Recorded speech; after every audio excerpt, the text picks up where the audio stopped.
स्वागत है आप सभी का महिंद्राग्रो.com में। और आज हम चर्चा करेंगे एसबीआई एसटी नंबर 10 में और आज का हमारा विषय है रीजनिंग। चलिए इस किस तरीके से क्वेश्चन सॉल्व करते हैं इसके ऊपर बात कर लेते हैं और अपने डिस्कशन को शुरू करते हैं। चलिए पहला क्वेश्चन जो आपकी स्क्रीन पर आपको नजर आ रहा है वो अल्फाबेटिकल सीरीज से लिया गया है। एक शब्द दिया गया है एक्सपर्ट चैट और पूछा गया है इसमें अक्षरों के कितने ऐसे जोड़े हैं।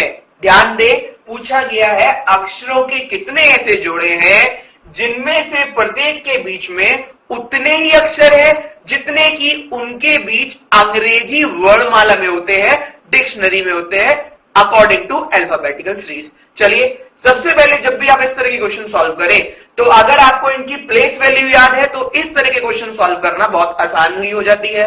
कहने का मतलब तात्पर्य यहां पर ये है कि आप इनकी प्लेस वैल्यू याद कर ले जिससे आपको आसानी रहे क्वेश्चन को सॉल्व करने में। देखिए किस तरीके से सॉल्व करना चाहिए।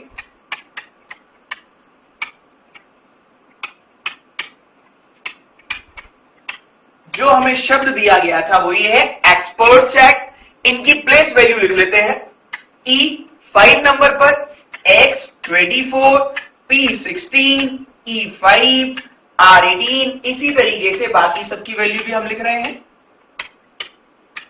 अब आपको बताना है कि इनके बीच में कितने जोड़े हैं जिनमें से प्रत्येक के बीच में उतने ही अक्षर हो जितने उनके बीच में अंग्रेजी वर्णमाला में होते हैं। आइए देखते हैं। ई से स्टार्ट करते हैं जो 5 नंबर पर आ रहा है। 6, 7, 8, 9, 10, 11, 12, 13, 14, 15। ई से कोई भी ऐसा जोड़ा नहीं है जिनके बीच का गैप सेम हो। आगे चलते हैं 24, 25, 26, आगे जाने की जरूरत ही नहीं है। 16, 17, 18 पहला पेयर हमें मिला जिसको यहां पर पहला जोड़ा माना जाएगा। क्यों? तो आपको बताते हैं। देखिए पी और आर के बीच में डिक्शनरी में वर्णमाला में केवल एक ही अक्षर आता है क्यू। तो हमसे बोला गया था उनके बीच की दूरी समान होनी चाहिए, मतलब पी और आर के बीच में उतनी ही दूरी है जितनी यहां पर हमारे क्वेश्चन में आपको नजर आ रही है। देखिए पी और आर के बीच में एक ही गैप आना चाहिए, यहां पर भी एक है और यहां पर भी एक है। तो हम बोल सकते हैं पहला जोड़ा हमें मिला है पी से आर के लिए। आगे चलते हैं 16, 17, 18, 19, 20, 21, 22, 23, 24। फिर से हमने 16 से ही गिना क्योंकि बहुत सारे स्टूडेंट ये मिस्टेक करते हैं कि वो सोचते हैं आप दोबारा से आगे गिनने की जरूरत नहीं है, हो सकता है फिर से कोई पेयर हमें पी से मिल जाता। चलिए आगे चलते हैं 5, 6, 7, 8, 9, 10, 11, 12 कोई पेयर नहीं। 18, 19, 20, 21, 22, 23, 24 कोई पेयर नहीं मिलेगा। 20 से सारे छोटे नंबर है, आगे जाने की कोई आवश्यकता नहीं है। 19 से भी कोई फायदा नहीं होगा, 3 से भी नहीं, 8 से भी नहीं, 1 से भी नहीं, 20 से भी नहीं। अब कुछ लोग गलती यहां पर ये भी दोहराते हैं कि वो एक ही तरफ चल के क्वेश्चन को छोड़ देते हैं। अभी हम फॉरवर्ड गए हैं, अभी हमें वापस भी आना पड़ेगा। क्यों? क्योंकि क्वेश्चन में मेंशन नहीं है कि एक ही तरफ गिनना है, इसलिए हमें पहले आगे गए अब वापस आना पड़ेगा। चलिए देखते हैं क्या वापस आते वक्त कुछ पेयर मिलते हैं नहीं। 20, 21, 22, 23, 24, 25, 26, 27 कोई फायदा नहीं हुआ आगे जाने का। 1, 2, 3 एक और हमें पेयर मिला ए से सी तक। और आगे चले 4, 5, 6, 7, 8, 9, 10 कोई पेयर नहीं। 8, 9, 10, 11, 12, 13, 14, 15 कुछ पेयर नहीं मिलेगा।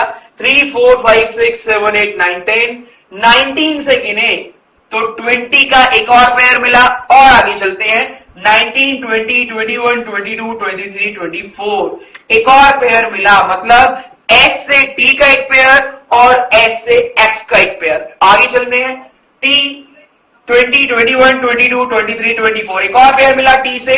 तो आप यहां देख सकते हैं अभी तक हमें 5 पेयर मिल चुके हैं। अब ऑप्शन पर अगर हम जाएं तो ऑप्शन में लिखा हुआ था कोई नहीं, 1, 2, 3 और 3 से अधिक।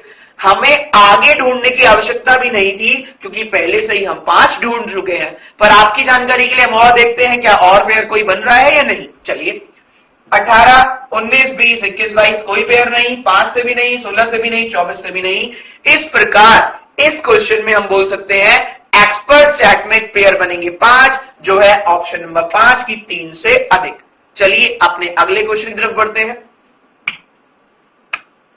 अगला क्वेश्चन जो आपके स्क्रीन पर नजर आ रहा है उसमें 4 अक्षर दिए गए हैं T, C, H और A। बोला गया है प्रत्येक अक्षर का केवल एक बार प्रयोग करते हुए अंग्रेजी के कितने अर्थपूर्ण शब्द बनाए जा सकते हैं। इन सभी का प्रयोग एक ही बार करना है, और अगर हम ध्यान से बात करें तो केवल इन चारों से मिलाकर एक ही शब्द बन सकता है, चैट, जिसको हिंदी में बोला जाता है बातचीत। चलिए अगले प्रश्न की तरफ पढ़ लेते हैं। इस प्रश्न की बात करें तो एक शब्द दिया गया है जो अपने आप दिखने में बहुत बड़ा है। बोला गया है प्रत्येक स्वर होते हैं 5, A-E-I-O-U, जिनको इंग्लिश में बोला जाता है वॉवेल। प्रत्येक स्वर को अंग्रेजी वर्णमाला के अगले अक्षर से परिवर्तित करना चाहिए। यहां पर दिया गया, अगर हम ए की बात करें तो बी से परिवर्तित होगा, ई एफ, आई जे से होगा, ओ पी से होगा, यू वी से होगा। परिवर्तित करते रहेंगे। तो पूछा गया है निम्न में से कौन सा अक्षर बाएं छोर से 7वां होगा। देखिए कुछ लोग यहां पर मिस्टेक करते हैं कि वो पहले सभी को चेंज करने की कोशिश करते हैं, जबकि शॉर्टकट यहां पर आसानी से लगाया जा सकता है कि पहले बाएं छोर से 7वें को ढूंढ लें। अगर वो वॉवेल हुआ तो अगले से चेंज करें, अगर वो कॉन्सोनेंट हुआ तो कोई चेंज करने की आवश्यकता हमें नहीं पड़ेगी। चलिए देखते हैं बाएं छोर से 7वां अक्षर कौन सा है। 1 2 3 4 5 6 7, तो बाएं छोर से 7वां एक वॉवेल है, और बोला गया था जो भी वॉवेल होगा उसको आने वाले अगले अक्षर से परिवर्तित किया जाएगा। तो ई के बाद आने वाला जो अक्षर है वो है एफ। तो देखते हैं एफ ऑप्शन में गिवन है या नहीं है। देखिए HPCF, तो हम बोल सकते हैं विकल्प नंबर 4 इस प्रश्न का सही जवाब होगा। चलिए अगले प्रश्न की तरफ प्रोसीड करते हैं। अगला क्वेश्चन, एक संख्या दी गई है आपके स्क्रीन पर, आपको नजर आ रही होगी, और उसमें पूछा गया है इस संख्या में ऐसे कितने अंक हैं जिनमें से प्रत्येक संख्या में प्रारंभ से उतनी ही दूरी पर है जितना कि जब उन्हें आरोही क्रम में व्यवस्थित कर दिया जाए तब होगा। इस कहने का तात्पर्य यहां पर ये है, पहले दी गई संख्या को आरोही क्रम में व्यवस्थित करके देखते हैं। चलिए दी गई संख्या है 3 7 5 6 9 0 2 3 5 4 1। फिर से एक बार चेक कर लेते हैं, 3 7 5 6 9 0 2 3 5 4 1। अब इसको आरोही क्रम में व्यवस्थित करें अगर हम, तो सबसे पहले 0, फिर 1, फिर 2, फिर 3। अब ध्यान दें 3 2 टाइम आ रहा है तो हमें भी 2 टाइम्स लिखना पड़ेगा। 3 के बाद 4, 5 भी 2 टाइम आ रहा है, हमें भी 2 बार लिखना पड़ेगा। देखिए इसको लिखते वक्त ध्यान दें कि कौन सी संख्या कितनी बार आ रही है, तभी कौन सा अंक कितनी बार आ रहा है, तभी आप इसको सही से सॉल्व कर सकते हैं। उसके बाद 7, उसके बाद हम बात करें 5 के बाद 6, फिर 7 और फिर 9। अब आप देखिए क्या कोई भी ऐसी संख्या है जो पहले उतनी ही दूरी पर थी जितनी इस टाइम है। तो आप ध्यान देंगे यहां पर भी नहीं है, और आगे चलेंगे तो इसी प्रकार आगे भी आपको कोई भी ऐसा अंक नहीं मिलेगा आरोही क्रम में व्यवस्थित करने के बाद कि जितना वो शुरू में उतनी दूरी पर था उतना व्यवस्थित करने के बाद भी शायद वो उतनी दूरी पर हो। मतलब कहने का यहां पर ये है, पहले संख्या को आरोही क्रम में व्यवस्थित करो, फिर चेक करिए कि ऐसे कितने अंक थे जिनमें से प्रत्येक संख्या में प्रारंभ से उतनी ही दूरी पर है जितना उन्हें संख्या को आरोही क्रम में व्यवस्थित करने के बाद हुआ। तो हम बोल सकते हैं ऐसा कोई भी अंक नहीं है जो हमें यहां पर सही तरीके से मिल पाए। चलिए अगले प्रश्न की तरफ बढ़ते हैं। अगला प्रश्न बोल रहा है, एक आपको क्वेश्चन दिया गया, बोला गया है यदि m को डिवाइड से निरूपित कर दिया जाए, k को माइनस से निरूपित कर दिया जाए, t को मल्टीप्लाई से निरूपित कर दिया जाए और r को प्लस से निरूपित कर दिया जाए, तो इस संख्या का मान क्या होगा। चलिए देख लेते हैं। 40 के बाद k लिखा है, और k लिखे के आगे लिखा गया था k निरूपित करता है माइनस के लिए। फिर 18 के बाद t लिखा गया है, t निरूपित करता था, बोला गया था t निरूपित करता है मल्टीप्लाई के लिए। फिर बोला गया है m निरूपित करता है डिवाइड के लिए, और r निरूपित करता है प्लस के लिए। बोला गया है इसको सॉल्व करके बताइए इसका मान क्या आएगा। सबसे पहले बॉड मास का जो रूल होता है वो डिवाइड करता है। 6 को डिवाइड करें 2 से तो आएगा 3। डिवाइड के बाद मल्टीप्लाई करना होता है, और 18 को 3 से मल्टीप्लाई करें तो आएगा 54। यहां पर हम बात करें 54 माइनस का है, 40 प्लस का है, और लास्ट में 8 भी प्लस का है। तो अगर 40 और 8 को मिला दिया जाए तो 48 होता है, और माइनस का 54। तो अगर हम सॉल्यूशन की बात करें तो आंसर निकल कर आएगा माइनस का 6 सर। इसका मतलब देखते हैं क्या किसी ऑप्शन में -6 गिवन है? देखिए 2, -4, 12, 4, इनमें से कोई नहीं। इसका मतलब इसके सॉल्यूशन की बात हम कह सकते हैं, इसका सही उत्तर होगा विकल्प नंबर 5 जो बोलता है दिए गए ऑप्शन में से कोई भी सही नहीं है, इनमें से कोई नहीं। चलिए अगले प्रश्न की तरफ बढ़ लेते हैं। अगला प्रश्न दिया गया है, बोला गया है पंक्ति है जिसमें 7 बच्चे खड़े हैं। देखिए अब ये आपके ऊपर है, आप उस पंक्ति को हॉरिजॉन्टली लगाएं या वर्टिकली लगाएं, सभी का फेस साउथ में करें या सभी का फेस नॉर्थ में करें। ये बेसिक रूल होता है, अगर सभी का फेस मेंशन नहीं है तो सभी को एक ही क्रम में मान लें। हमने आपकी जानकारी के लिए सभी का फेस नॉर्थ दिशा में मान लिया है। हमसे बोला गया 7 बच्चे खड़े हैं, अगर सभी लोग नॉर्थ में देख रहे हैं तो राइट इस तरफ होगा जिसको हिंदी में बोला जाता है दाईं ओर,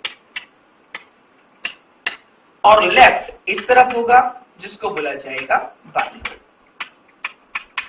ध्यान दें जो भी फिक्स वैल्यू होगी उसको तुरंत लिख लेंगे और कोई वैल्यू फिक्स नहीं होगी तो उसको साइड में लिख लेंगे। पहला जो स्टेटमेंट है, कथन कहा गया है, बोला गया है जी डी के तुरंत दाएं हैं। अब कितना दाएं है यहां पर बोल दिया गया तुरंत है, लेकिन वो पहले नंबर पर आएगा बाद में आएगा हम नहीं बता सकते, इसलिए हमने इसको साइड में लिखा कि जी डी के तुरंत दाएं है। तो पहले डी आया और दाएं के लिए हमें उस तरफ चलना पड़ा तो आया जी डी के दाएं। फिर बोला गया है और बात चल रही है सर जी की, जी डी के तुरंत दाएं है और बी के तुरंत बाएं है, इसका मतलब तुरंत बाएं होगा जी बी के। चलिए पहले कथन से हमें ये मिला। अगले कथन की अगर हम बात करें तो लिखा गया है ए सी के तुरंत दाईं ओर है। अब यहां पर देखिए हमारे पास 3 नाम है डी, जी और बी। इस बार जो चर्चा चल रही है वो ए और सी की चल रही है, तो फिलहाल हम इन दोनों को एक साथ नहीं मिला सकते, तो हमें इस स्टेटमेंट को भी साइड में यूज करना पड़ेगा कि ए सी के तुरंत दाईं ओर है। फिर से हमने लिख दिया। अगले कथन की ओर चलते हैं। लिखा गया है ए और डी के बीच में केवल एक बच्चा बैठा हुआ है, मतलब हम पहली स्टेटमेंट और दूसरी स्टेटमेंट को अब जोड़ सकते हैं। कैसे? बोला गया था ए और डी के बीच में केवल एक मेंबर है, इसका मतलब यहां ए और यहां सी। अब देखिए 1 2 3 4 5 6 बच्चे हम ढूंढ चुके हैं, लेकिन वो स्टार्टिंग से लास्ट यहां तक जाएंगे या सेकंड नंबर से लास्ट तक जाएंगे, इसके बारे में अभी तक हम नहीं ढूंढ पाए हैं, इसलिए अभी भी इसको साइड में रहने देंगे। अगले कथन की ओर चलते हैं, शायद उससे हमें पता लग जाए कि चार्ट किस तरीके से बनने वाला है। लिखा हुआ है ई और बी के बीच में 2 बच्चे हैं। फिर से हमारे पास बी अवेलेबल है और बोला गया है बी से ई के बीच में 2 बच्चों को बैठाना है। अगर हम राइट दाईं ओर बैठाते हैं तो हमारी ये बच्चों की जो श्रृंखला है बड़ी हो जाएगी, इसका मतलब दाईं ओर ना बैठाकर हमें इस ई को बाईं ओर बैठाना चाहिए। बी से 2 बच्चों का गैप और यहां पर आना चाहिए ई जो बैठ गया। अब आप देख सकते हैं फिर से हमारे पास 6 बच्चे बैठ चुके हैं। आखिरी कथन जो बोल रहा है, शायद उसके बाद हम इस डायग्राम को कंप्लीट ड्रॉ कर लें। वो बताना चाह रहा है डी और एफ के बीच में बैठे हुए बच्चों की संख्या 2 है। देखिए हमारे पास डी अवेलेबल है, 2 बच्चों के बाद पहले से यहां सी है, तो इसका मतलब इधर तो डी को हम नहीं रख सकते, सॉरी इधर तो हम एफ को नहीं रख सकते, इसका मतलब एफ हमारा दाईं तरफ आएगा, डी 2 बच्चों का गैप और एफ। इस प्रकार हमारी ये श्रृंखला संपूर्ण होती है, बन जाती है। जैसे आप यहां देख सकते हैं 3 प्रश्न इसके ऊपर पूछे गए हैं, अब हम हर एक का जवाब दे सकते हैं। चलिए आपके लिए हम और इसको ढंग से बना लेते हैं। C A E D G B F, ये हमारी श्रृंखला है। आप देखते हैं एग्जामिनर हमसे किस तरह के प्रश्न पूछना चाह रहा है। चलिए पहला प्रश्न उसने हमसे पूछा है, आसानी से इसका आंसर मिल जाएगा कि दाएं छोर पर कौन है। दाएं छोर जहां पर बैठा हुआ है एफ, तो इस प्रश्न का सही उत्तर है दाएं छोर पर एफ बैठा है। चलिए अगले प्रश्न की ओर बढ़ते हैं। अगले प्रश्न में बोला गया है पंक्ति के एकदम मध्य में कौन बैठा है। मध्य के लिए राइट वाले तीनों को हटाना पड़ेगा और लेफ्ट वाले तीनों को हटाना पड़ेगा और बीच में जो मिलेगा वो है डी। इस प्रकार हम बोल सकते हैं इस प्रश्न का सही जवाब है उत्तर नंबर 4 जो इंडिकेट कर रहा है डी के लिए। चलिए अगले प्रश्न की ओर बढ़ते हैं।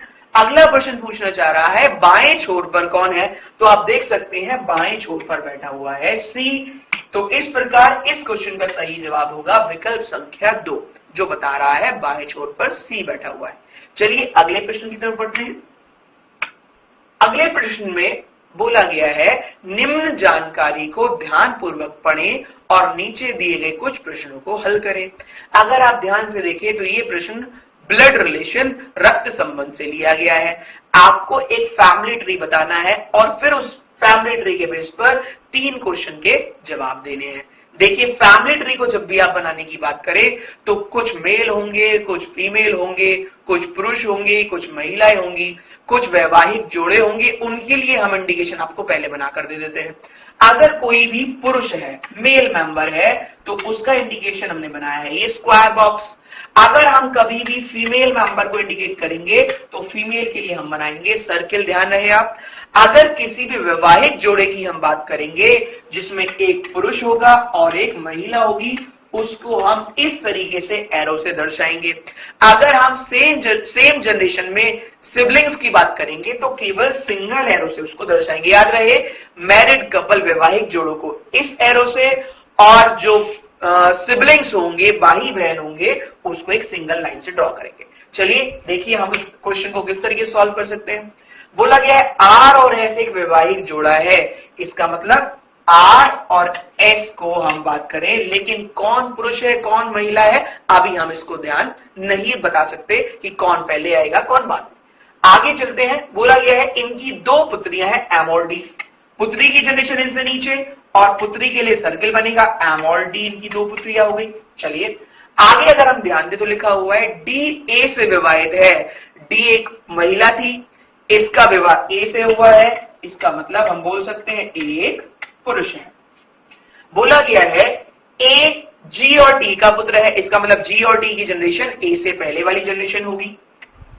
ए जी और टी का पुत्र है। फिर से ध्यान देने वाला पॉइंट यहां पर ये है जी और टी में से कौन महिला है कौन पुरुष है उनके बारे में अभी तक हमें कुछ नहीं बताया, तो हम भी इनका जेंडर स्पेसिफाई अभी नहीं कर सकते हैं। आगे चलते हैं। लिखा हुआ है एन ए की पुत्री है। अगर एन ए की पुत्री होगी तो एन डी की भी पुत्री होगी, इसका मतलब एन की और डाउनवर्ड, और उसको फिर से हमने सर्किल से इंडिकेट कर दिया। चलिए अगले पॉइंट की ओर चलते हैं। लिखा हुआ है के जो ए की बहन है, ए की सिस्टर की बात हुई, कौन हुआ यहाँ पर के लिखा हुआ है, इसका मतलब के भी डॉटर होगी जी और टी की।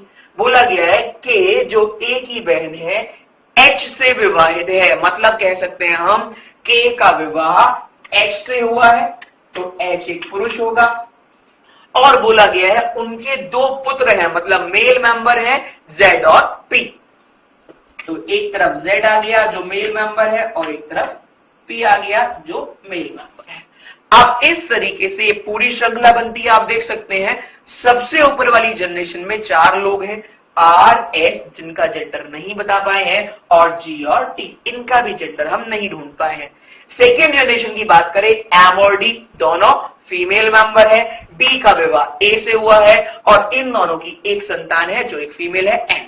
फिर से अगर हम बात करें ए की और के की, तो आप देख सकते हैं के ए की बहन है, इसको सिंगल लाइन से ड्रॉ किया गया है। एच और के विवाहित पति पत्नी है जिनकी 2 संतानें हैं जेड और पी, जो दोनों ही एक पुरुष है। चलिए देखते हैं किस तरह के क्वेश्चन हमसे पूछे गए हैं। पहले प्रश्न की बात करें तो बोला गया टी और एन के बीच क्या संबंध है। अगर आप ध्यान दें तो टी का जेंडर ही नहीं पता है। अगर जेंडर ही नहीं पता तो वो मेल है फीमेल है कहां से बताएंगे। इसका मतलब सीधा सीधा आंसर हम कर सकते हैं इनमें से कोई नहीं, जो है विकल्प नंबर 5। चलिए अगले प्रश्न की तरफ बढ़ते हैं। अगला प्रश्न आपसे पूछना चाह रहा है के डी से कैसे संबंधित है। देखिए के का जेंडर पता है तो इसका मतलब आंसर तो पक्का आएगा। बोला गया है के डी से कैसे संबंधित है, चेक करते हैं ऑप्शन के थ्रू।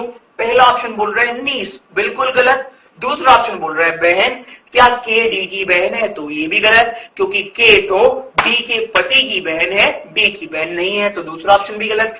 तीसरा ऑप्शन बिल्कुल सही बता रहा है कि के डी की सिस्टर इन लॉ है। चलिए अगले प्रश्न की तरफ बढ़ते हैं। अगला प्रश्न बोल रहा है 5 विकल्प जो आपके स्क्रीन पर नजर आ रहे हैं उनमें कौन सा वाला विकल्प सत्य है। चलिए देखते हैं। पहला ऑप्शन बोल रहे हैं ए एम का पुत्र है। अगर हम बात करें तो ए पुत्र है लेकिन एम का नहीं, ए पुत्र है जी और डी का। इस प्रकार पहला विकल्प गलत होता है। दूसरे विकल्प की बात करें तो बोला गया एन के का कजिन है। कजिन में भाई हो या बहन हो दोनों को ही काउंट करते हैं। चेक करते हैं, देखिए आप यहां पर एन और के की जनरेशन में एक जनरेशन का गैप है, तो वो कजिन के रिलेशन में कभी नहीं आएंगे। इसका मतलब दूसरा विकल्प भी बिल्कुल गलत है, असत्य है। तीसरे विकल्प की बात करें तो लिखा हुआ है टी डी का मैटरनल अंकल है। जब तक टी मेल या फीमेल ये हमें नहीं पता तब तक हम पूर्णतया सत्य के साथ ये नहीं कह सकते टी डी का मैटरनल अंकल है। चलिए अगले ऑप्शन को देखते हैं। अगला विकल्प बता रहा है एच डी का ब्रदर इन लॉ है।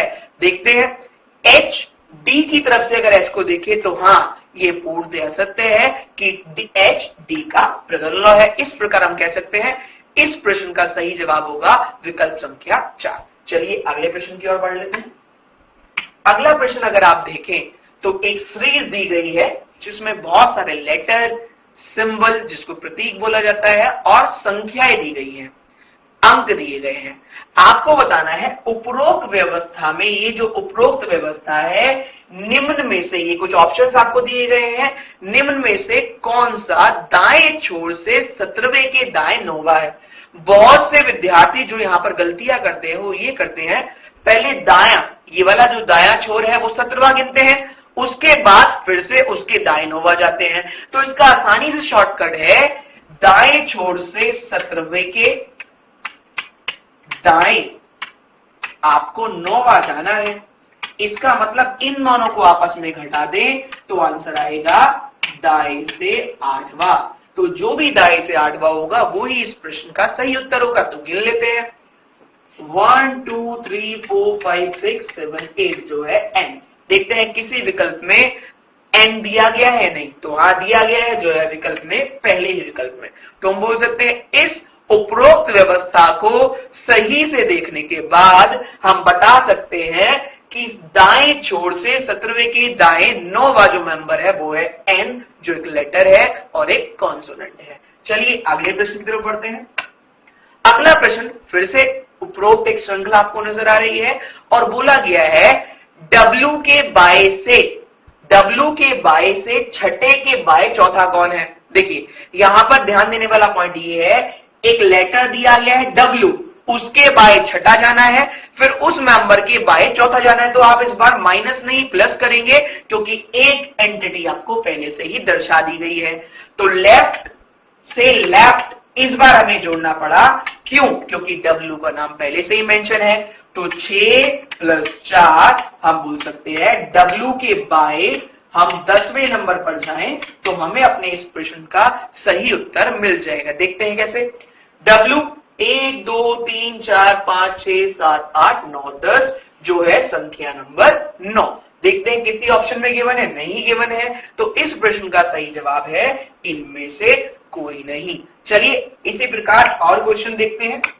अगला क्वेश्चन फिर से एक व्यवस्था दी गई है और बोला गया है कितने प्रतीक हैं। पहले हम लिख लेते हैं कितने प्रतीक हैं जिनमें से प्रत्येक के तुरंत पहले की बात कर रहा है एक अक्षर आना चाहिए। अब अक्षर की बात कर रहा है, इसका मतलब चाहे स्वर आए चाहे व्यंजन आए कोई फर्क नहीं पड़ेगा, और बोल रहा है उस प्रतीक के तुरंत बाद में एक संख्या होनी चाहिए। प्रतीक के तुरंत बाद में एक संख्या होनी चाहिए। देखते हैं ऐसे कितने प्रतीक हैं जिनके पहले अक्षर है और उनके तुरंत बाद में एक संख्या है। तो देखते हैं, प्रतीक तो नजर आ रहा है पर पहले अक्षर नहीं है, इसको गलत माना जाएगा। फिर से प्रतीक के पहले अक्षर और बाद में एक संख्या, तो ये हमें काउंट करना पड़ेगा, गिनना पड़ेगा, इसको सही मानना पड़ेगा। आगे चले तो इसके पहले प्रतीक है लेकिन बाद में संख्या नहीं है, तो इसको भी गलत माना जाएगा। ये भी गलत होगा क्योंकि इसके तो पहले ही संख्या अक्षर नहीं है, फिर से बाद में संख्या नहीं है और यहां भी बाद में संख्या नहीं है। इसका मतलब हम कह सकते हैं $, और 4, केवल इस व्यवस्था में एक ही हम ऐसा जोड़ा युग्म ढूंढ पाए, एक ही हम ऐसा प्रतीक ढूंढ पाए जिसके पहले अक्षर है और तुरंत बाद में एक संख्या है, जो है विकल्प नंबर फर्स्ट। चलिए अगले प्रश्न की तरफ बढ़ लेते हैं। अगला प्रश्न फिर से बोल रहा है अगर सभी प्रतीकों और संख्याओं को हटा दिया जाए, फिर से ध्यान दें, कह रहे सारे प्रतीक को हटा दीजिए और सारी संख्याओं को हटा दीजिए और फिर बताइए बाएं छोर जो यहां से शुरू होता है, बाएं छोर से 12वां कौन सा है? चलिए गिनकर देखते हैं। 1 2 3 4 5 6 7 8 9 10 11 12। हम बोल सकते हैं बाएं छोर से 12वां होगा F, जो किसी भी विकल्प में मौजूद नहीं है। इसका मतलब इस प्रश्न का सही उत्तर होगा विकल्प संख्या 5, जो दर्शाता है इनमें से कोई नहीं। चलिए अगले प्रश्न की तरफ बढ़ते हैं। अगला प्रश्न बोल रहा है उपरोक्त व्यवस्था में ऐसे कितने व्यंजन हैं, मतलब ए ई आई ओ यू को छोड़कर बाकी सभी व्यंजन में काउंट होते हैं। बोल रहा है ऐसे कितने व्यंजन हैं जिनमें से प्रत्येक के तुरंत बाद में एक प्रतीक है, व्यंजन के तुरंत बाद में एक प्रतीक होना चाहिए, और बोल रहा है तुरंत पहले एक संख्या नहीं होनी चाहिए। मतलब व्यंजन के बाद में प्रतीक तो होना आवश्यक है, लेकिन इसके पहले अगर संख्या हुई तो उसको गलत माना जाएगा, मतलब संख्या नहीं होनी चाहिए। चलिए देखते हैं, पहले प्रतीक से शुरू करते हैं क्योंकि प्रतीक को विजुअलाइज करना इजी होता है। प्रतीक के पहले व्यंजन नहीं है तो इसको गलत माना जाएगा। फिर से प्रतीक के पहले व्यंजन नहीं है क्योंकि ये वॉवेल है, इसको भी गलत माना जाएगा। फिर से प्रतीक के पहले वॉवेल है, गलत।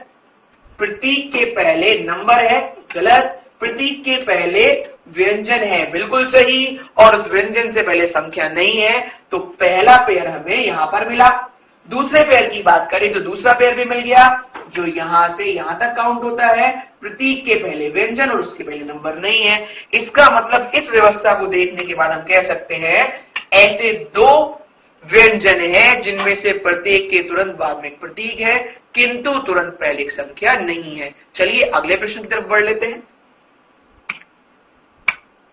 अगला प्रश्न आप अगर ध्यान से देखें तो फिर से बोला गया है, और इस बार बोला गया है 5 में से 4 अपनी स्थिति के आधार पर एक निश्चित प्रकार से एक समान है। कहने का मतलब ये है जो 5 ऑप्शंस आपको दिए गए हैं उनमें 4 एक तरीके से क्रम बनाते हैं, और आपको बताना है कौन सा एक है, कौन सा ऐसा विकल्प है जो दिए गए समूह से बाहर है। देखते हैं, पहले बोला गया MP5। अगर हम ध्यान दें, M से P के पास जाने के लिए हमें 3 स्थान आगे की तरफ जाना पड़ा और 5 के पास आने के लिए 2 स्थान वापस आना पड़ा। कहने का मतलब है M + 3 then -2। पहले जो ऑप्शन है वो इस तरीके से क्रम दर्शा रहा है। अगले ऑप्शन की बात करें तो U$2, देखिए फिर से U$2 फिर से उसी क्रम को सही कर रहा है। तीसरे ऑप्शन की बात करें 4E3, तो 4E3 फिर से उसी क्रम को दोहरा रहा है। अगले की बात करें KQ1, तो KQ1 फिर से उसी क्रम को दोहरा रहा है। इसका मतलब ये जो अंतिम है वो ही गलत है। फिर भी उसको एक बार और चेक कर लेते हैं आपकी नॉलेज के लिए। @9Z, से 9 के पास आगे की जगह यहां वापस जा रहे हैं, इसलिए हम बोल सकते हैं विकल्प संख्या 5 दिए गए समूह में नहीं आता है। इस प्रकार इस प्रश्न का सही जवाब होगा @9Z, जो है ऑप्शन नंबर 5। प्रतीक, आपकी प्रथम रो जो नजर आ रही है, कुछ संख्या दी गई है जिसको अंक बोल रहे हैं हम, अंक और प्रतीक नजर आ रहे हैं, और हर एक अंक के लिए, हर एक प्रतीक के लिए कुछ अक्षर कोड किया गया है। वो वॉवेल हो सकता है, कॉन्सोनेंट हो सकता है। आपको इन सभी शर्तों का ध्यान रखते हुए इस प्रश्न का जवाब देना है। अब देखिए, कुछ लोग क्या करते हैं, हर एक चीज को, शर्त को अलग अलग लिखते हैं। सीधा सीधा आंसर है कि जनरली वो क्वेश्चन बोलता है जितनी भी कंडीशन होंगी पहले और लास्ट वाली एंटिटी के लिए होंगी, पहले और लास्ट वाली चीज के लिए होंगी। तो आप ध्यान दें, यहां पर पहला और लास्ट वाला क्या है, एक विषम नंबर है। देखते हैं विषम के लिए कोई कोडिंग दी गई है या नहीं। देखिए, इकाई का अंक सम है, इससे हमें कोई लेना देना नहीं है। दूसरे बोल रहा है यदि पहली इकाई प्रतीक है, इससे भी हमें कोई लेना देना नहीं है। यदि पहली इकाई एक सम संख्या है, इससे भी कोई मतलब नहीं है। यदि पहली और आखिरी दोनों इकाई विषम अंक है, इसी को हम ढूंढने की कोशिश कर रहे थे, तो आसानी से हमने ढूंढ लिया। तो दोनों के कोड को Z द्वारा कोडेड किया जाएगा। तो पहले वाला भी Z है, लास्ट वाला भी Z है, देखते हैं कितने ऑप्शन एलिमिनेट हो गए। अगर आप ध्यान दें, पहला ऑप्शन एलिमिनेट, सेकेंड, थर्ड और फोर्थ बच जाते हैं। अब यहां ध्यान देते हैं सीधा ऑप्शन के थ्रू, आई, बी और आई, इनमें से एक पक्का जाएगा। तो देखते हैं एट द रेट किसको इंडिकेट कर रहा है, एट द रेट इंडिकेट कर रहा है आई को, इसका मतलब तीसरा विकल्प भी गलत हो गया। या तो ये दूसरा वाला सही है, या फिर चौथा वाला, या फिर इनमें से कोई नहीं। अगर ध्यान दें तो दोनों में ये क्यू है। क्या 3 के लिए क्यू आ रहा है? तो अपनी स्क्रीन पर देखिए, 3 के लिए एम आ रहा है, सॉरी 3 के लिए क्या एम आ रहा है? तो आ रहा है, कोई दिक्कत नहीं। क्या 7 के लिए क्यू आ रहा है? तो 7 के लिए क्यू भी आ रहा है, उससे भी कोई मतलब नहीं है। अब फिर से 4 के लिए एम और बी में से कौन सा आना है, देखने वाली बात है। तो 4 के लिए अगर आप ध्यान दें तो बी आ रहा है, क्योंकि यहां पर 4 के लिए बी ही दिया गया था। इसका मतलब 4 के लिए एम वाला ऑप्शन नंबर सेकंड भी हमारा गलत होता है, और इस प्रश्न का सही जवाब होगा विकल्प संख्या 4। तो हम कह सकते हैं 9@3743 का सही जवाब है ZIMQBZ। चलिए अगले प्रश्न की तरफ बढ़ लेते हैं। अगला प्रश्न, सबसे पहले आपको सम संख्या नजर आ रही है, देखते हैं सम संख्या और लास्ट में प्रतीक वाली कोई शर्त रखी गई है, कोई शर्त दी गई है या नहीं। अगर ध्यान दें, पहली इकाई सम है और आखिरी विषम है, तो यहां पर ये फॉलो नहीं होगी। पहली इकाई प्रतीक है, ये भी फॉलो नहीं होगी। पहली इकाई सम है और आखिरी प्रतीक है, थर्ड वाली शर्त का यहां पर हम अनुसरण करेंगे और उसी के तरफ से क्वेश्चन को सॉल्व करने की कोशिश करेंगे। तो दोनों को प्रतीक के कोड द्वारा कोडेड किया जाता है। प्रतीक दिया गया है परसेंटेज, परसेंटेज का कोड अगर आप देखें तो एफ लिखा गया है। इसका मतलब 2 के लिए भी एफ होगा और इस प्रतीक के लिए भी एफ कोड किया जाएगा। देखते हैं क्या किसी विकल्प में दोनों बार पहले और लास्ट में एफ नजर आ रहा है? नहीं, पहले में एफ है, लास्ट में डी है, पहला विकल्प गलत घोषित किया जाता है। पहले में एफ है, लास्ट में भी एफ है, शायद ये सही हो जाए। एफ और एच ये भी गलत, एफ और आर ये भी गलत। चलिए देखते हैं क्या EANR बाकी 4 नंबर और प्रतीक के लिए यूजफुल है या नहीं है। देखते हैं 9 के लिए कौन सा कोड आ रहा था, E यहां पर भी मौजूद है। कॉपीराइट के लिए कौन सा कोड आ रहा था, A यहां पर भी मौजूद है। डॉलर के लिए आना चाहिए था N, यहां पर अवेलेबल है, और हैश के लिए आना चाहिए था R, जो प्रश्न में मौजूद है। इस प्रकार हम बोल सकते हैं इस क्वेश्चन का सही जवाब होगा विकल्प संख्या 2। चलिए अगले प्रश्न की तरफ बढ़ते हैं। अगले प्रश्न में सबसे पहले प्रतीक और लास्ट में सम संख्या है। क्या ऐसी कोई शर्त दी गई थी? चलिए देखते हैं। सबसे पहले सम गलत, प्रतीक और लास्ट में विषम, जबकि हमें चाहिए लास्ट में सम। तो इन दोनों को हम पहले जज कर चुके हैं। इस कहने का तात्पर्य ये है, एक बार पढ़ने से भी अगर ये याद हो जाए तो आपके क्वेश्चन जल्दी से सॉल्व हो सकते हैं। तो ऐसी कोई शर्त निर्धारित नहीं की गई है जो पहले प्रतीक और लास्ट में सम संख्या के लिए दी गई हो। तो हमें सीधा सीधा इसका आंसर लिखना होगा। देखते हैं, स्टार के लिए व्यंजन है U। चलिए 4 के लिए अगर हम बात करें तो दिया गया है B, 7 के लिए अगर हम बात करें तो दिया गया है Q, 9 के लिए अगर हम बात करें तो दिया गया है E, @ के लिए I और 4 के लिए B। अगर किसी विकल्प में ये मौजूद होगा तो वो सही आंसर बना जाएगा, वरना गलत। देखिए U के बाद R आना चाहिए, जो किसी भी विकल्प में नहीं है। इसका मतलब इस प्रश्न का, सॉरी U के बाद B आना चाहिए था, जो हर एक विकल्प में मौजूद है। देखते हैं आंसर क्या आएगा। UBQ सभी में मौजूद है। EIB, UBQ, EIB जो विकल्प है पहला।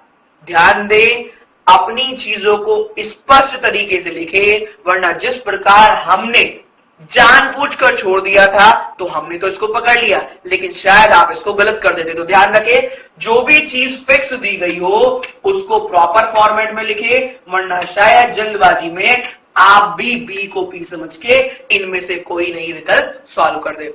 इसी तरह की चीजें हम आपको बता सके जब इस एस्टे डिस्कशन को किया जा रहा है। चलिए अगले प्रश्न की तरफ बढ़ लेते हैं। अगला प्रश्न बोल रहा है सबसे पहले प्रतीक और लास्ट में एक विषम संख्या।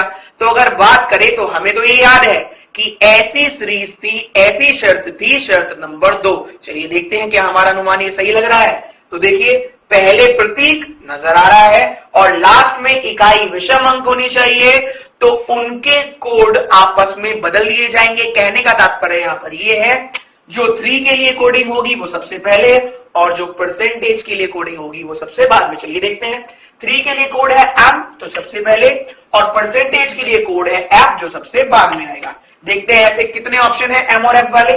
तो एम और एफ वाले केवल एक ही ऑप्शन है, तो अब आंसर या तो हमारा विकल्प संख्या 2 आएगा या फिर हमारा आंसर आएगा इनमें से कोई नहीं, जो है विकल्प संख्या 5। देखते हैं कि क्या डी इस 2 को रिप्रेजेंट कर रहा है। तो अपनी स्क्रीन पर देखिए, हाँ 2 के लिए डी आ रहा है। क्या 8 के लिए जी आ रहा है। तो हाँ बिल्कुल सही है, 8 के लिए जी आ रहा है। क्या 6 के लिए टी आ रहा है। तो आप देख सकते हैं 6 के लिए टी भी दर्शाया गया है। लास्ट में डॉलर बच गया है क्योंकि 3 तो हम पहले चेक कर चुके हैं। क्या डॉलर के लिए एन आ रहा है। देखते हैं कि हाँ डॉलर के लिए भी एन नजर आ रहा है। इस प्रकार हम कह सकते हैं दिए गए प्रश्न का सही उत्तर है विकल्प संख्या 2। चलिए अगले प्रश्न की तरफ बढ़ लेते हैं। अगला प्रश्न फिर से बोल रहा है पहले वाली एक सम संख्या और लास्ट वाली एक विषम संख्या। अगर पहली और सम संख्या हो और लास्ट की विषम संख्या हो तो शर्त नंबर फर्स्ट में हमारे अकॉर्डिंग ये निर्धारित किया गया था। चलिए देखते हैं। हाँ पहली इकाई सम है, यहां पर भी मौजूद है, और आखिरी इकाई एक विषम अंक है जो हमारे प्रश्न में हमसे पूछा गया है। तो कंडीशन दी गई है दोनों को सम अंक के कोड द्वारा लिखा जाएगा और सम अंक है 6। तो चेक करते हैं, 6 का कोड है टी, तो पहले नंबर पर भी टी आएगा और लास्ट में भी टी आएगा। 4 के लिए बी दिया गया है, हैश के लिए आर दिया गया है, स्टार के लिए यू और @ के लिए आई दिया गया है। देखते हैं किसी विकल्प में ये मौजूद है। तो विकल्प में अगर ध्यान दे टी बी आर आना चाहिए था, यू आ रहा है, गलत माना जाएगा। यहां पर टी से स्टार्ट ही नहीं है तो इसको भी गलत माना जाएगा। T B R U I T होना चाहिए था, ये पी की वजह से गलत हुआ। ध्यान दे लास्ट लेटर की वजह से ये गलत माना जाएगा। T B R U I T हमारा सही उत्तर होगा। तो हम इस प्रकार बोल सकते हैं दिए गए प्रश्न का सही जवाब है विकल्प संख्या 4। चलिए अगले प्रश्न की तरफ बढ़ते हैं। अगले प्रश्न पर अगर ध्यान दे तो श्लोक से लिया गया है। अगर ध्यान देंगे आप ध्यान से, ध्यानपूर्वक इसका ध्यान दे तो 4 कथन दिए गए हैं और 2 निष्कर्ष दिए गए हैं। दिए हुए कथन को सही मानकर आपको निष्कर्ष को बताना है कि कौन सा निष्कर्ष सही है, कौन सा निष्कर्ष गलत है। पहला कथन दिया गया है सभी दीवार स्वागत है, तो हमने बनाया सभी दीवार स्वागत है। अगली बात करें स्टेटमेंट की, जो अगला कथन है वो बोल रहा है कुछ घड़ी दीवार है, तो दीवार तक हमें टच करना पड़ेगा किसको, घड़ी को। तो हमने बनाया कुछ घड़ी दीवार है।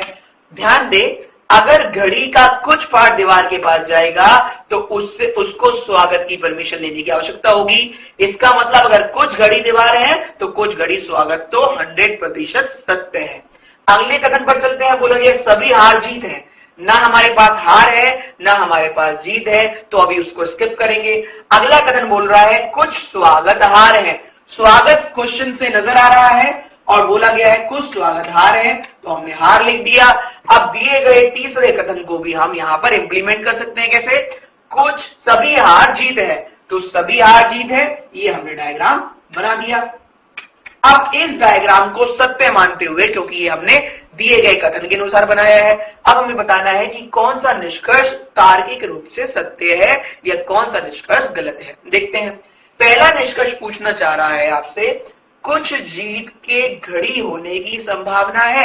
संभावना की बात कर रहा है, पॉसिबिलिटी की बात कर रहा है। देखिए अगर किन्हीं 2 व्यक्ति के बीच में, किन्हीं 2 लेटर के बीच में या किन्हीं 2 एंटिटी के बीच में कोई भी संबंध स्थापित ना किया गया हो, मतलब उनके बारे में कथन में कुछ ना कहा गया हो, तो दी गई सारी संभावनाएं सही होती हैं, चाहे वो पॉजिटिव सेंस में दी गई हो चाहे वो नेगेटिव सेंस में। तो यहां पर बोला गया है जीत से घड़ी के बारे में। देखिए जीत से घड़ी के बारे में कथन में कुछ नहीं कहा गया था, तो यहां पर जितनी भी संभावना होंगी उनको सही माना जाएगा। तो हम बोल सकते हैं पहला निष्कर्ष तार्किक रूप से सत्य है।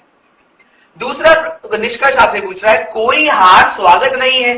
कथन में सारी बातें सकारात्मक कही गई थी और निष्कर्ष हमसे नकारात्मक बातें पूछ रहा है। तो याद रखे स्टेटमेंट, कथन अगर पॉजिटिव होता है, सकारात्मक होता है, तो निष्कर्ष हमेशा सकारात्मक आने चाहिए, नकारात्मक निष्कर्ष हम गलत मानेंगे। तो इस प्रकार इस प्रश्न का सही उत्तर है ऑप्शन नंबर फर्स्ट, जो बोल रहा है केवल निष्कर्ष फर्स्ट अनुसरण करता है। चलिए अगले प्रश्न की ओर बढ़ लेते हैं। अगला प्रश्न फिर से बोल रहे हैं सभी दीवार स्वागत है, वो हमने स्टेटमेंट के थ्रू उसको ड्रॉ कर लिया। पहला कंक्लूजन पूछना चाह रहा है कुछ जीत के स्वागत नहीं होने की संभावना है। अगर ध्यान दें तो जीत और स्वागत के बीच में सम पॉजिटिव करलेशन दिया गया है। कभी भी दो एंटिटी के बीच में सम पॉजिटिव करलेशन दिया गया हो तो संभावना के केस में दो ही निष्कर्ष सही हो सकते हैं, ऑल पॉजिटिव वाला और सम नेगेटिव वाला। फिर से ध्यान दें, अगर कथन के अनुसार दो चीजों के बीच में जैसे स्वागत और जीत के बीच में सम पॉजिटिव करलेशन दिया गया है तो निष्कर्ष अनुमान लगाते वक्त केवल दो ही संभावनाएं सही हो सकती हैं, सभी पॉजिटिव की और थोड़ा सा नेगेटिव की। यहां पर ध्यान दें तो कुछ मतलब सम की बात कर रहा है और नेगेटिव की बात कर रहा है, तो हमारे अनुसार ये बिल्कुल सत्य है, तो हम कह सकते हैं इसका पहला निष्कर्ष बिल्कुल सत्य होगा। अगले निष्कर्ष की बात करें तो पूछना चाह रहे हैं कुछ जीत स्वागत है, तो देखते हैं क्या हम बता सकते हैं नहीं। हाँ बिल्कुल सही, क्योंकि दिए गए कथन से स्वागत और जीत के बीच में सम पॉजिटिव कुछ प्लस का अनुसरण हो रहा था, तो इस प्रकार कह सकते हैं इस प्रश्न का सही जवाब होगा दोनों निष्कर्ष फर्स्ट और सेकंड अनुसरण कर रहे हैं, जो है विकल्प संख्या 5। चलिए अगले प्रश्न की ओर बढ़ते हैं। अगला प्रश्न हमसे कहना चाह रहा है कोई हल्का प्रकाश नहीं है। फिर से ध्यान दे, इस बार स्टेटमेंट नेगेटिव रखी गई है। कहने का तात्पर्य यहां पर यह है अगर स्टेटमेंट नेगेटिव आ गई है तो नेगेटिव निष्कर्ष भी सही हो सकता है। चलिए कोई हल्का प्रकाश नहीं है तो हमने हल्का बनाया और बोला गया है कोई भी हल्का प्रकाश नहीं है, हमने प्रकाश बनाया। अब अगर ध्यान दें तो दूसरा कथन कह रहा है कोई छोड़ना प्रकाश नहीं है, कोई भी छोड़ना प्रकाश नहीं है। चलिए तीसरे कथन की ओर चलते हैं। बोला गया कुछ सदृश छोड़ना है, कुछ सदृश छोड़ना है। और आखिरी और अंतिम कथन बोला गया है कुछ प्रेम सदृश और प्रकाश दोनों है। कुछ प्रेम, ये हमने प्रेम बनाया और बोला गया है ये प्रकाश भी है और सदृश भी है। चलिए देखते हैं कौन से निष्कर्ष हमसे पूछने की कोशिश की जा रही है। पहला निष्कर्ष अगर ध्यान दे तो बोला गया कुछ छोड़ना प्रेम है। क्या छोड़ना और प्रेम में कुछ का रिलेशन है? अगर आप ध्यान दें तो प्रेम से छोड़ना के बारे में कोई स्टेटमेंट में कुछ भी बात हमसे नहीं बोली गई है, तो पहला कथन निष्कर्ष गलत माना जाएगा। दूसरे निष्कर्ष की बात करें तो पूछना चाह रहा है कोई प्रेम हल्का नहीं है। प्रेम से हल्के के बारे में हम केवल इतना ही बता सकते हैं और वो हमसे कोई के बारे में जानना चाह रहा है, मतलब सारे के सारे प्रेम के सर्किल के बारे में जानना चाह रहा है कि पूरा प्रेम हल्का नहीं है। तो जवाब है दोनों ही निष्कर्ष गलत माने जाएंगे, जो है विकल्प संख्या 4 कि ना तो निष्कर्ष फर्स्ट ना ही निष्कर्ष सेकंड अनुसरण करता है। चलिए अगले प्रश्न की तरफ बढ़ते हैं। अगला प्रश्न जो आपकी स्क्रीन पर नजर आ रहा है उसमें सेम कथन दिया गया है जो डायग्राम आपको नजर आ रहा है, और पहला निष्कर्ष आपसे पूछना चाह रहा है कुछ सदृश छोड़ना और प्रेम है। तो देखते हैं, हाँ कुछ सदृश छोड़ना और प्रेम दोनों है, इसलिए ये कथन हमारा निष्कर्ष हमारा सही माना जाएगा, मान्य होगा कि अनुसरण करता है। चलिए दूसरे निष्कर्ष की तरफ देखते हैं क्या वो भी अनुसरण करता है। तो बोला गया है कुछ प्रकाश सदृश है। प्रकाश से सदृश की बात करें तो इनके बीच में हम कोई भी रिलेशन नहीं बता सकते, इसका मतलब केवल पहला कथन सत्य है, दूसरा वाला निष्कर्ष गलत माना जाएगा। तो हम बोल सकते हैं केवल निष्कर्ष फर्स्ट अनुसरण करता है। चलिए अगले प्रश्न की तरफ चलते हैं। अगला प्रश्न हमसे कहना चाह रहा है सभी झिझक आकार है। हमेशा याद रखिए जिसका आएगा आकार का नाम बाद में है तो वो बड़े सर्किल में आएगा। चलिए बनाते हैं।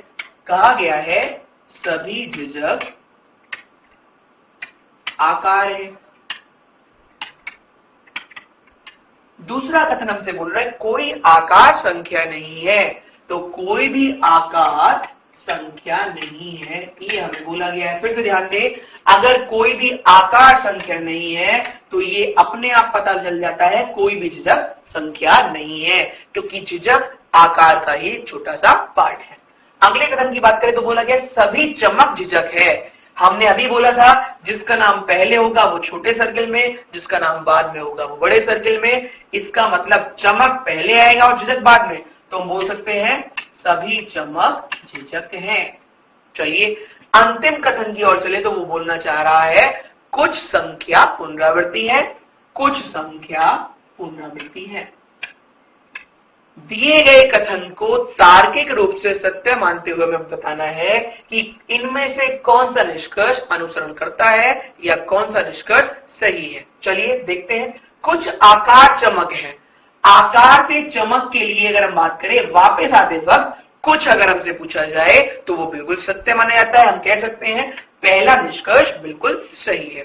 दूसरे निष्कर्ष में हमसे जानना चाह रहा है कुछ पुनरावृत्ति आकार नहीं है। देखते हैं पुनरावृत्ति का कुछ पार्ट, अगर ये वाले पार्ट की अगर हम बात करें संख्या ने ले रखा है और सभी संख्या बोला गया था आकार नहीं है। तो जैसे ही ये कथन सही होता है कि सभी संख्या आकार नहीं है, उसी समय हम बता सकते हैं कि पुनरावृत्ति का वो पार्ट जो संख्या के पास था वो आकार नहीं है। इसका मतलब दूसरा निष्कर्ष भी तार्किक रूप से सत्य है। इस प्रकार इस प्रश्न का सही उत्तर होगा दोनों निष्कर्ष फर्स्ट और सेकंड अनुसरण करते हैं। चलिए अगले प्रश्न की तरफ बढ़ते हैं। अगला प्रश्न अगर आपकी स्क्रीन पर देखें तो सब्स्टिट्यूशनल कोडिंग से लिया गया है। 4 स्टेटमेंट दिए गए हैं और उनके सामने उनके कोड लिखे गए हैं। देखिए बहुत से लोग इसका शॉर्टकट बनाने की कोशिश करते हैं। कैसे कि जो ज्यादा टाइम आ रहा है केवल पहले उसको लिखे, पर इसके करने का आसान तरीका ये है, इसको हल करने का सबसे आसान तरीका है कि आप 1 बाय 1 चलते रहें। कोशिश करें जो नाम सिंगल लेटर से स्टार्ट, जो सिंगल लेटर वाले वर्ड है उनको सिंगल लेटर से ही मेंशन करें और जो वर्ड 2-3 बार आ रहे हैं अलग, जैसे अगर हम बात करें एम से स्टार्ट होने वाले वर्ड 2 बार आ रहा है तो इसके नाम पूरे लिखे। अब यहां पर आप देखेंगे कि स्टार्टिंग की 1-2 स्टेटमेंट को सॉल्व करने के बाद लास्ट वालों के बारे में शायद आपको ढूंढना ही ना पड़े क्योंकि वो खुद ही सीक्वेंस से हम उनको पहले ही हल कर लेंगे। चलिए इसको करने का तरीका ढूंढते हैं। देखिए ये सारी की सारी जो 4 स्टेटमेंट नजर आ रही हैं वो आपके फेमिलियर वर्ड है और ये वर्ड कुछ चाइनीज लैंग्वेज में लिखे जाते हैं। यहां पर अगर बात करें तो फिलहाल इस टाइम आसानी से कुछ नंबर लिखे हुए हैं एक्स और एस जस्ट आपको कंफ्यूज करने के लिए है। तो एक्स और एस पर आपको ध्यान बिल्कुल नहीं देना है, केवल संख्याओं पर ध्यान देना है जो 1 2 3 4 करके बताई गई है। पहली स्टेटमेंट का ये जो पहली स्टेटमेंट आपको नजर आ रही है उसका पहला वर्ड है काउ। देखते हैं क्या आपकी किसी और कथन में ये जो 3 और कथन नजर आ रहे हैं काउ दर्शाया गया है या नहीं। तो आप देख सकते हैं पहले और दूसरे कथन में काउ नजर आ रहा है। इसका मतलब काउ का कोड शायद हम ढूंढ सकते हैं। चेक करते हैं 1 नजर आ रहा है। अब ये नहीं सीधा ही आपने 1 लिख दिया, चेक करिए क्या कोई और भी कोड है जो आ सकता है। तो देखेंगे आप 2 नहीं है लेकिन 3 मौजूद है। इसका मतलब काउ के लिए 2 कोड आ सकते हैं 1 और 3। अभी हम 100% इसको जज नहीं कर सकते। अगला वर्ड जो दिखाई दे रहा है वो है यंग। अगर इन्हीं चारों पंक्तियों में ढूंढने की कोशिश करेंगे तो चौथी पंक्ति में नजर आएगा आपको यंग। देखिए क्या इन दोनों पंक्तियों में कोई कोड ऐसा है जो केवल वही कॉमन नजर आ रहा हो। तो 1 नहीं है, 2 मौजूद है, 3 नहीं है, 4 नहीं है। इसका मतलब यंग के लिए कोडिंग होगी हमारी 2। अगर काउ की बात हो गई है, यंग की बात हो गई है, अब तीसरे वर्ड के ऊपर चलते हैं जो बोला गया है बोल्ड। बोल्ड पहले और दूसरे कथन में नजर आ रहा है।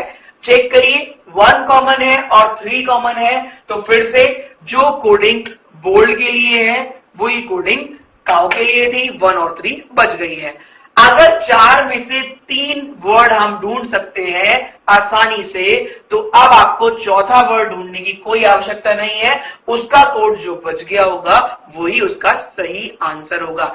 देखें आप 1 और 3 बोल्ड और काउ को इंडिकेट कर रहे थे, यंग के लिए 2 इंडिकेट कर रहा था। तो जो ये मंकी बच गया है MON इंडिकेट कर दिया हमने मंकी के लिए। जो ये मंकी बच गया है इसके लिए कोड होगा 4। जो पूरा लिखे तो लिखा जाएगा X4S। अगले पंक्ति पर चलते हैं। काउ ढूंढने की जरूरत नहीं है।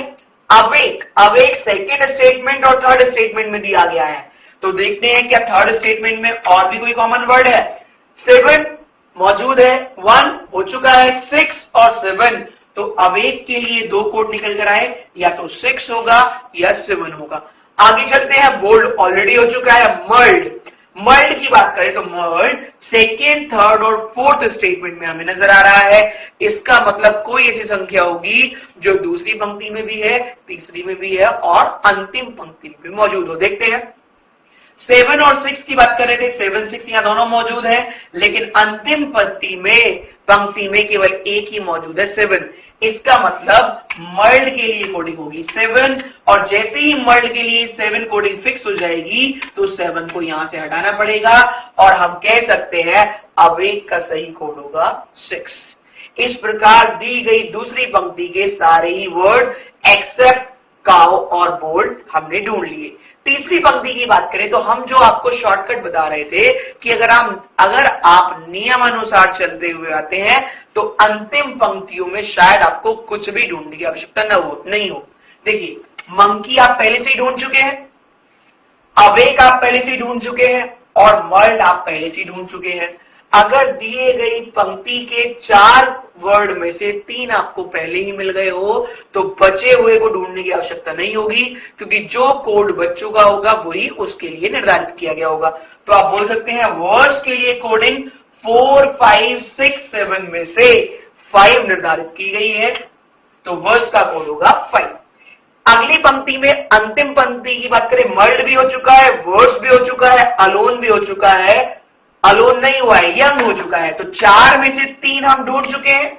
इस प्रकार बचे हुए का आंसर कर सकते हैं, अलोन के लिए कोड होगा 9। अब आपने सारे के सारे स्टेटमेंट से सारे के सारे वर्ड के बारे में ढूंढ लिया है, केवल 2 ही वर्ड बच गए हैं, बोल्ड और काउ, जिनका या तो कोड होगा 1 या फिर कोड होगा 3। चलिए, इस प्रकार हम दिए गए कथन के सारे आंसर को सॉल्व कर सकते हैं। किस तरीके से क्वेश्चन हमसे पूछे गए हैं और कैसे हमें उनका आंसर सॉल्व करना चाहिए, आइए देख लेते हैं। जो यहां पर आपको पहला कथन नजर आ रहा है उसमें आपसे पूछा गया है कूट भाषा में अलोन के लिए कौन सा कोड रखा गया है, तो अलोन के लिए कोड रखा गया था 9, जो दिया गया है विकल्प संख्या 4। तो हम बोल सकते हैं इस क्वेश्चन का सही आंसर होगा विकल्प संख्या 4, जो बता रहा है X9S। अगले प्रश्न की तरफ बढ़ते हैं। अगला प्रश्न हमसे बोल रहा है मर्ल्ड के लिए कौन सा कोड निर्धारित किया गया है, तो आप देख सकते हैं मर्ल्ड के लिए 7 निर्धारित किया गया है। इस प्रश्न का सही जवाब है ऑप्शन नंबर 3, जो बता रहा है X7S। अगले प्रश्न की ओर ध्यान दें तो बोला गया है कोड भाषा में X7S और X9S के लिए कौन से शब्द होंगे। X7S के लिए मर्ल्ड होगा और X9S के लिए अलोन होगा। तो जहां पर भी अलोन और मर्ल्ड होंगे हम उसको सही बताएंगे। चलिए देखते हैं कौन से शब्द में दिया गया है। तो अलोन की बात करें तो अलोन दिया गया था 9 के लिए, और मर्ल्ड की बात करें तो मर्ल्ड दिया गया था 7 के लिए। इस प्रकार इस प्रश्न का सही जवाब है ऑप्शन नंबर 1। आपसे अंतिम क्वेश्चन पूछा गया है सब्स्टिट्यूशनल कोडिंग का, बोल्ड को किस प्रकार लिखा जाएगा, तो बोल्ड को लिखा जाएगा या तो X1 से या फिर X3 से, जो है विकल्प संख्या 5। तो कहने का तात्पर्य यहां पर ये है सबसे पहले सीक्वेंस से फॉलो करें, 1 बाय 1 पंक्तियों को सॉल्व करते जाएं और दिए गए वर्ड को साइड बाय साइड लिखते रहें, और अगर कंटीन्यूअस प्रैक्टिस रहेगी तो आप डायरेक्ट भी देखकर क्वेश्चन को सॉल्व कर सकते हैं। हम कोशिश करेंगे जल्दी आपको ऐसे ट्रिक बताने की अपने डिजी पेजेस में। चलिए अगले प्रश्न की तरफ बढ़ लेते हैं। अगला प्रश्न जो आपकी स्क्रीन पर आपको नजर आ रहा है वो सिटिंग अरेंजमेंट पर आपका ध्यान केंद्रित करवाना चाहता है।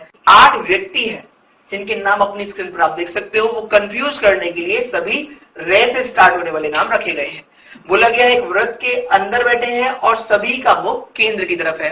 पहले तो ध्यान देने वाला पॉइंट ये है, अगर सभी केंद्र की ओर देख रहे हैं तो दाएं जाने के लिए हमें घड़ी के विपरीत दिशा में चलना पड़ेगा, एंटी क्लॉकवाइज। जब भी दायां बोलेगा एंटी क्लॉक मूव करना पड़ेगा।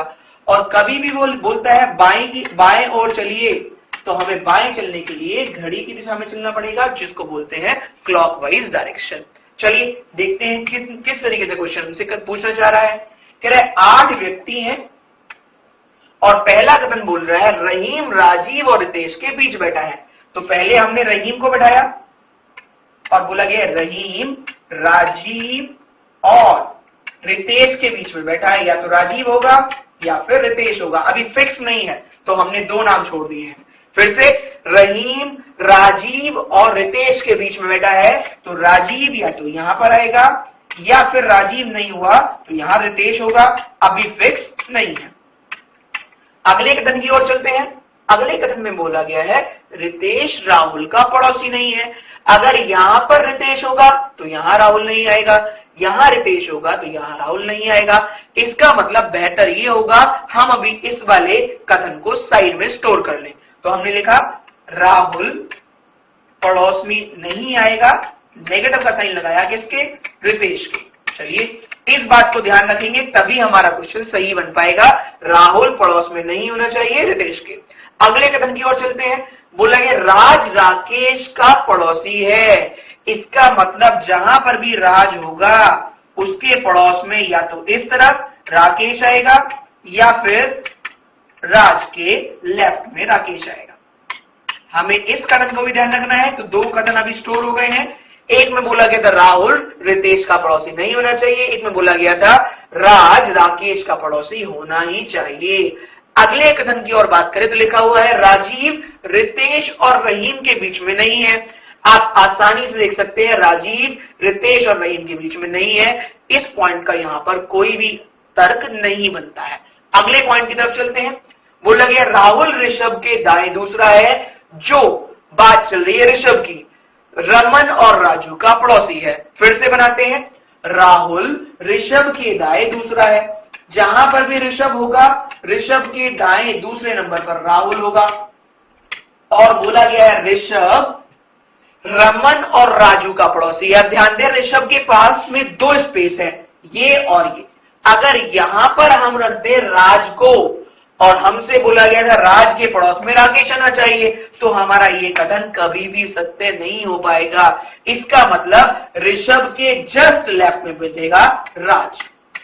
अगर राज यहां पर बैठेगा इसका मतलब हम रमन की प्लेस वैल्यू फिक्स बता सकते हैं कि रमन ऋषभ और राहुल के बिल्कुल बीच में बैठेगा। अब आप देख सकते हो दिए कथन में बोला गया था राज राकेश का पड़ोसी होना चाहिए, तो अगर राज मिल गया है तो राकेश भी आसानी से मिल जाएगा। 1 2 3 4 5 5 चेयर लगातार हमें खाली चाहिए। पहले राकेश, फिर राज, ऋषभ, रमन और राहुल, और हमारे पास 5 ही स्पेस बचे हुए हैं। देखिए अगर राकेश को यहां बैठाए तो राज यहां आना चाहिए, जबकि ऐसी जगह हमें नहीं मिली है। इसका मतलब राकेश को यहां से स्टार्ट करते हुए बाकी सभी को हम बैठा देंगे। राकेश के बाद आना चाहिए राज, राज के बाद आना चाहिए ऋषभ, ऋषभ के बाद आना चाहिए रमन, और रमन के बाद आना चाहिए राहुल। क्वेश्चन तो हमारा पूरा बन गया, लेकिन अभी भी 2 व्यक्ति बचे हुए हैं राजीव और रितेश। तो हमें इस कथन के सहायता से हम बता सकते हैं राहुल रितेश का पड़ोसी नहीं होना चाहिए। अगर राहुल रितेश का पड़ोसी नहीं होगा तो इसका मतलब यहां पर बैठेगा राजीव, और जैसे ही राजीव यहां बैठेगा ये वाला स्थान निर्धारित हो जाएगा रितेश के लिए और राजीव को यहां से हटा दिया जाएगा। इसका मतलब अब इस प्रश्न पर जितने भी क्वेश्चन पूछे गए होंगे हम आसानी से सॉल्व कर सकते हैं। एक बार फिर से हम आपके नाम पढ़ देते हैं, राजीव, रहीम, रितेश, राकेश, राज, ऋषभ, रमन और राहुल। तो ये सीक्वेंस हमारा कंप्लीट होता है। देखते हैं एग्जामिनर हमें किस तरीके के प्रश्न पूछना चाहता है। पहला प्रश्न दिया गया है ऋषभ का स्थान क्या है। अब ऋषभ अगर हम बात करें तो ऋषभ यहां पर बैठा हुआ है। देखते हैं कौन सा विकल्प सही है। राकेश के दाएं तीसरा, क्या ऋषभ राकेश के दाएं तीसरा है? तो हम बोल सकते हैं नहीं, ये वाला विकल्प गलत है। दूसरे विकल्प की ओर चले, राकेश और राजीव के बीच में क्या ऋषभ है? तो ऋषभ राजीव और राकेश के बीच में भी नहीं है, दूसरा विकल्प भी गलत होता है। तीसरा विकल्प बोल रहा है राजीव के तुरंत दाएं है, तो हम बोल सकते हैं राजीव के तुरंत दाएं भी ऋषभ नहीं है, क्योंकि राजीव के तुरंत दाएं तो रहीम है। चौथा बोल रहा है रमन के तुरंत बाएं, तो हाँ ये विकल्प बिल्कुल सही है, रमन के तुरंत बाएं बैठा है ऋषभ। इसका मतलब इस प्रश्न का सही जवाब होगा विकल्प संख्या 4। अगले प्रश्न की ओर बढ़ते हैं। अगला प्रश्न पूछना चाह रहा है रितेश का स्थान क्या है। तो रितेश की अगर हम बात करें तो रितेश यहां पर बैठा हुआ है। पहला ऑप्शन बोल रहे राजू के दाएं तीसरा, तो राजू के दाएं तीसरे पर तो राहुल है, तो पहला विकल्प गलत। दूसरा विकल्प बोल रहे राकेश और रमन के बीच में, तो राकेश और रहीम के बीच में है रितेश, ना कि राकेश और रमन के बीच में। इसका मतलब दूसरा विकल्प भी तार्किक नहीं है। अगले विकल्प की ओर चले तो बोल रहा है रहीम के तुरंत दाएं। क्या रितेश रहीम के तुरंत दाएं है? तो हमने पहले ही बताया था दाया होता है घड़ी का विपरीत, एंटी क्लॉक, और ये विकल्प बिल्कुल सही जाता है। तो इस प्रश्न का सही उत्तर होगा विकल्प संख्या 3। अगले प्रश्न की ओर बढ़ते हैं। अगला प्रश्न बोल रहा है दिए गए 5 विकल्प में से कौन सा वाला सही है? तो पहला विकल्प बोल रहा है राहुल रहीम के तुरंत बाएं हैं। देखते हैं क्या राहुल रहीम के तुरंत बाएं हैं? गलत। दूसरा बोल रहे राहुल राजीव के तुरंत दाएं हैं, तो क्या राहुल राजीव के तुरंत दाएं हैं? राहुल राजीव के तुरंत दाएं नहीं, राहुल राजीव के तुरंत बाएं हैं, तो दूसरा विकल्प भी गलत होता है। तीसरा विकल्प बोल रहा है तीसरा विकल्प बोल रहा है राकेश रहीम और राजीव के बीच में है। क्या राकेश रहीम और राजीव के बीच में है? गलत, क्योंकि राकेश तो रितेश और राज के बीच में है। चौथे विकल्प की बात करें तो बोला गया रमन राकेश और राजू के बीच में है, तो हम बता सकते हैं रमन राकेश और राजू के बीच में नहीं, राहुल और ऋषभ के बीच में है। इस प्रकार हम कह सकते हैं दिए गए विकल्पों में से कोई भी सही नहीं है। इस प्रश्न का सही जवाब होगा विकल्प संख्या 5। चलिए अपने अंतिम प्रश्न की ओर चलते हैं, जो एसटी नंबर 10 का अंतिम प्रश्न दिया गया है। बोला गया है राजू के तुरंत दाएं कौन है? तो आसानी से हम बता सकते हैं राजू। सबसे पहले राजू देखें हम, तो राजू हमारा ये रहा, राजू के तुरंत दाएं है ऋषभ, तो राजू के तुरंत दाएं का ऋषभ जो है विकल्प संख्या 4 में। इस प्रकार इस क्वेश्चन को हमने हल कर लिया। इस प्रकार आप देख सकते हैं दी गई जो हमारी एसटी 10 थी उसमें जितने भी क्वेश्चन थे हम कितनी आसानी से सॉल्व कर सकते हैं। प्रेजेंस ऑफ माइंड का ध्यान रखना जरूरी है। आप ध्यान दें किस तरीके से किस क्वेश्चन को टैकल करना चाहिए। शॉर्टकट का उपयोग केवल वहां करें जहां पर उसकी आवश्यकता हो। कुछ ऐसे क्वेश्चन होते हैं जो आसानी से शुरू में ही सॉल्व हो जाते हैं, उन पर एक्स्ट्रा एफर्ट ना लगाएं, चीजों को कम लिखें और तर्क सहित लिखें। कोई भी ऑप्शन बिना किसी तर्क के ना लिखें। इसी प्रकार आपसे हम विदा लेते हैं। धन्यवाद।